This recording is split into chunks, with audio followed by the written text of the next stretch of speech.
नमस्कार दोस्तों, आज मैं आपको महाभारत का एक ऐसा प्रसंग जो हमारे अंतर्मन को छूता है सुनाने जा रही हूँ। महाभारत युद्ध समाप्त हो चुका था। युद्ध भूमि में यहाँ वहाँ योद्धाओं के फटे वस्त्र, मुकुट, टूटे शस्त्र, टूटे रथों के चक्के, छज्जे आदि बिखरे हुए थे और वायुमंडल में पसरी हुई थी घोर उदासी। गिद्ध, कुत्ते, सियारों की उदास और डरावनी आवाज़ों के बीच उस निर्जन हो चुकी भूमि में द्वापर का सबसे महान योद्धा यानी भीष्म पितामह शरशैया पर पड़ा सूर्य के उत्तरायण होने की प्रतीक्षा कर रहा था, अकेला। तभी उनके कानों में एक परिचित ध्वनि शहद खोलते हुए पहुंची। प्रणाम पितामह। भीष्म के सूख चुके अधरों पर एक मरी हुई मुस्कुराहट तैर गई। बोले, आओ देवकी नंदन, स्वागत है तुम्हारा। मैं बहुत देर से तुम्हारा ही स्मरण कर रहा था। कृष्ण बोले, क्या कहूँ पितामह, अब तो यह भी नहीं पूछ सकता कि कैसे हैं आप। भीष्म चुप रहे। कुछ क्षण बाद बोले, पुत्र युधिष्ठिर का राज्याभिषेक करा चुके केशव, उनका ध्यान रखना। परिवार के बुजुर्गों से रिक्त हो चुके राजप्रसाद में उन्हें अब सबसे अधिक तुम्हारी ही आवश्यकता है। कृष्ण चुप रहे। भीष्म ने पुनः कहा, कुछ पूछूं केशव? बड़े अच्छे समय से आए हो। संभवतः ये धरा छोड़ने के पूर्व मेरे अनेक भ्रम समाप्त हो जाएं। कृष्ण बोले, कहिए ना पितामह। एक बात बताओ प्रभु, तुम तो ईश्वर हो ना? कृष्ण ने बीच में ही टोका, नहीं पितामह, मैं ईश्वर नहीं, मैं तो आपका पौत्र हूँ पितामह, ईश्वर नहीं। भीष्म उस घोर पीड़ा में भी ठठा के हंस पड़े। बोले, अपने जीवन का स्वयं कभी आकलन नहीं कर पाया कृष्ण, सो नहीं जानता कि अच्छा रहा या बुरा, पर अब तो इस धरा से जा रहा हूँ कन्हैया, अब तो ठगना छोड़ दो।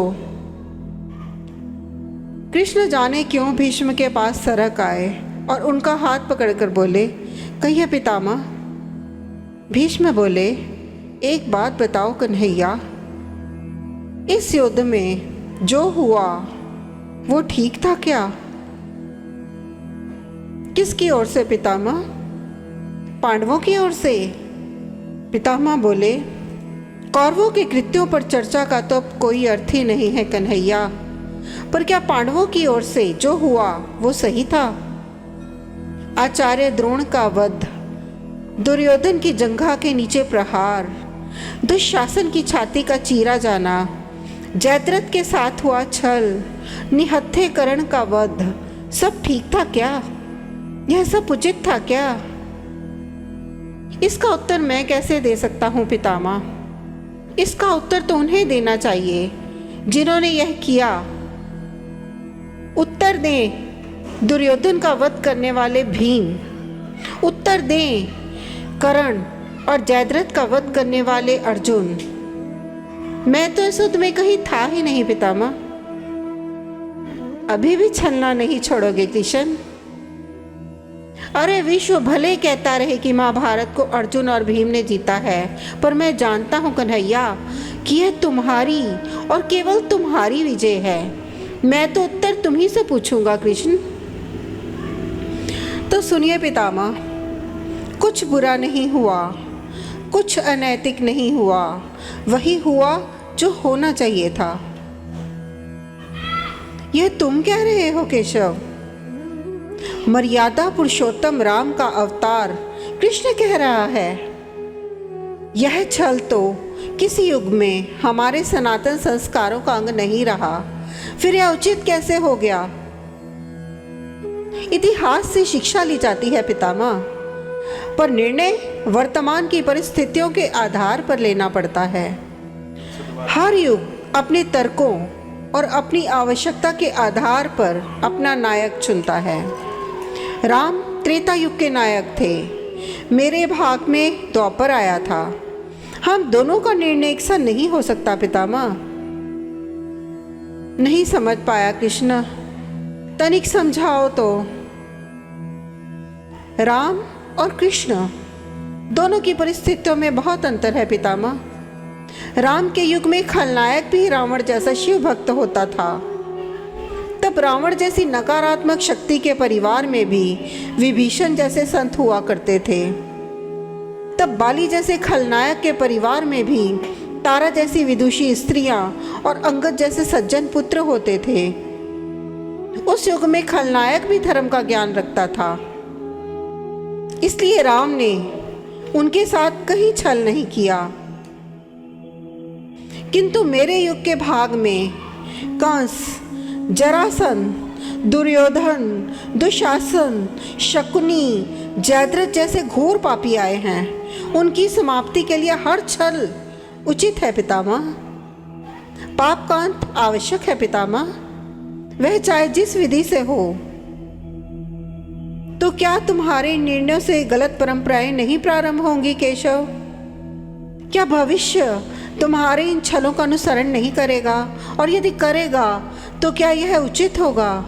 भविष्य तो इससे भी अधिक नकारात्मक आ रहा है पितामह। कलयुग में तो इतने से भी काम नहीं चलेगा। वहाँ मनुष्य को कृष्ण से भी अधिक कठोर होना होगा, नहीं तो धर्म समाप्त हो जाएगा।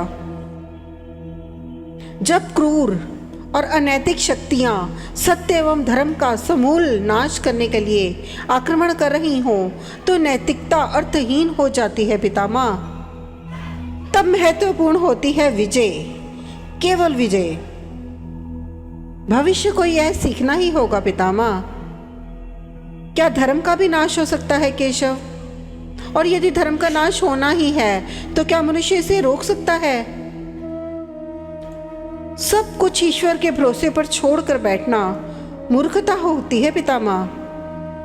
ईश्वर स्वयं कुछ नहीं करता, केवल मार्गदर्शन करता है। सब मनुष्य को स्वयं ही करना पड़ता है।